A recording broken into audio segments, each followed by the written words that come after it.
Well, I am back on the PCT, continuing my journey northward toward Canada that I started in the year of 2021. I'll start by saying this, and you'll understand why in a few minutes. Greater love has no one than to lay down one's life for his friends.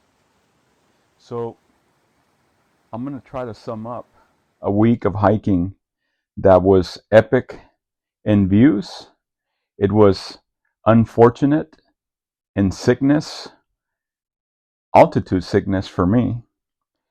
The week blistered us with sunburn from the glare of the snow in the sun cups as we headed up the Piute trail from Bishop up toward Mammoth.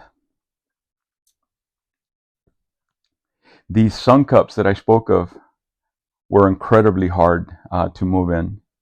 I can see now why many people have skipped the Sierra altogether this year. There was many dangerous river crossings, some of which we had to swim across, others we had to walk across logs, others we hugged logs across bodies of water. So it was a tough week.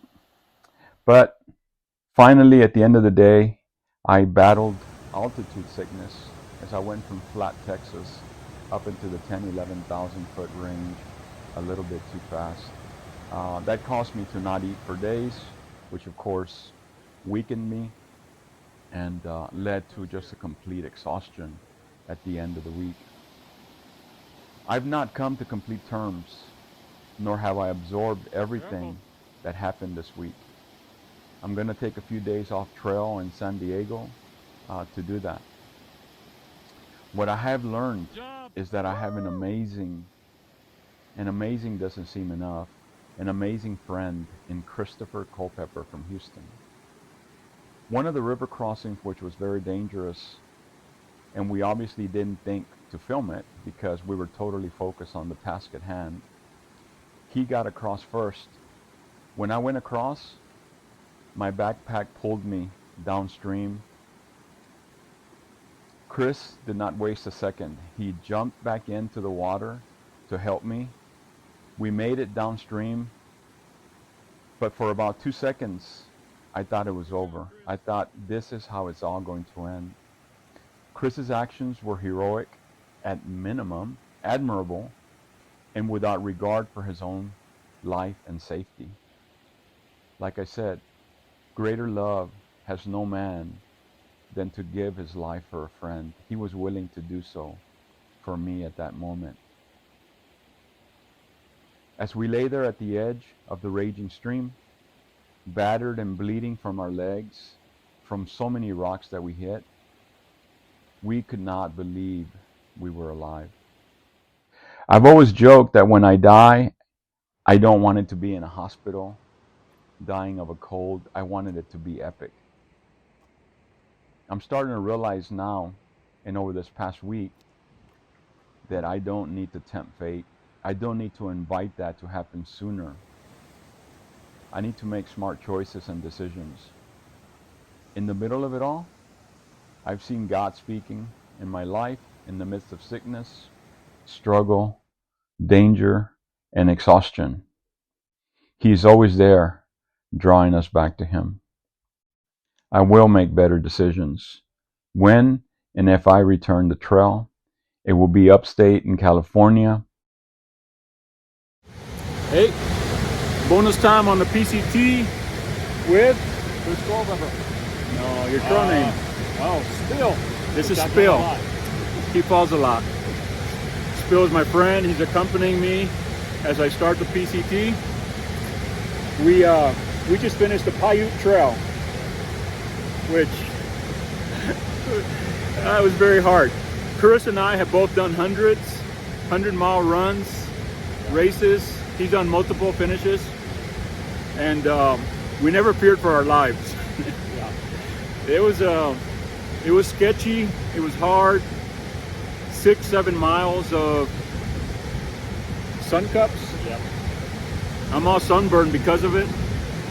And then followed up with about 8 creek crossings that look like that. So it was fun though. It was fun. It's only fun if you make it, right? Right, yeah. We didn't die. Yeah, as our old friends like to say, we did not die. All right, just checking in. See you up the trail.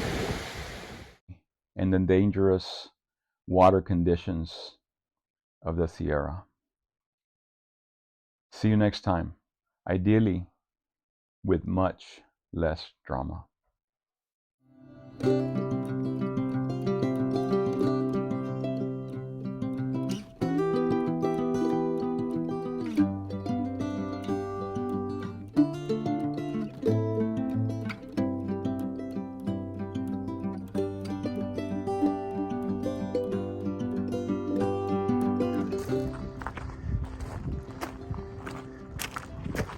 It's the strangest thing. This deer is not afraid of us.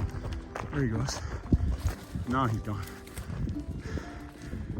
There's miles and miles of this. Just snow. We can't see the trail. We have to keep looking for it on our app. But it's a really, really hard trek.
Does it count as dry if it's frozen?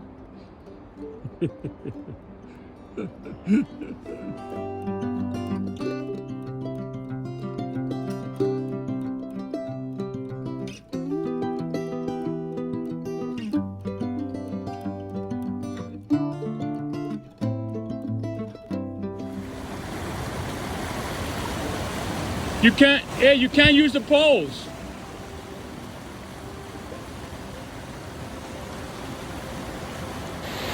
The log did we have to straddle to get across this creek. Yay. The last one of these to cross, I think.